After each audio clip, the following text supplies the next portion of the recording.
Story Elements is useful when your class has read a story. It uses a simple chart to help students identify the important parts of the story. As an example, we will use the story, The Ugly Duckling. The ugly duckling was very sad. Everyone made fun of him because he did not look like his brothers and sisters. So he ran away from home. The ugly duckling wandered for a whole year and was always unhappy. One day he saw a flock of beautiful swans. He approached them, even though he was sure they would reject him too. To his surprise, the swans welcomed him. Then he saw his reflection in the water and realized that he was now a beautiful swan. Now let's see how a story elements chart can be used with this story. Let's begin. First, draw a chart with 4 boxes. Label the boxes Characters, Setting, Problem, and Resolution. Write the story title at the top.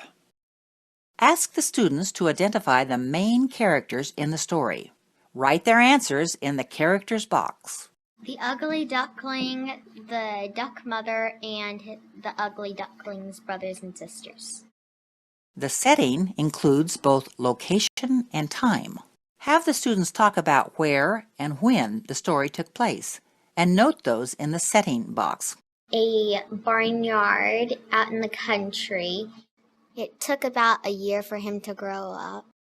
Next, ask the students what problem the main characters faced. Write it in the problem box. All the barn animals made fun of him because he was ugly. Last, ask your students what the resolution was. How was the problem solved? Write that in the resolution box. He grows up and he finds out he's not a duck, but he's a beautiful swan. Story elements allow students to demonstrate their ability to retell the story in a condensed version. This enables the teacher to check their comprehension of the story. There are several variations to this strategy. For young students, it's best to introduce the chart by doing it as a group, at least a few times. After they've learned how it works, you can have them each fill in their own chart individually.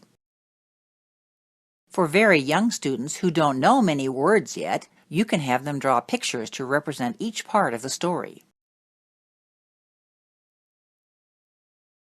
Let's review the key ideas to remember. Story Elements is useful when your class has read a story. It uses a simple chart to help students identify the important parts of the story. Have fun using Story Elements with your students.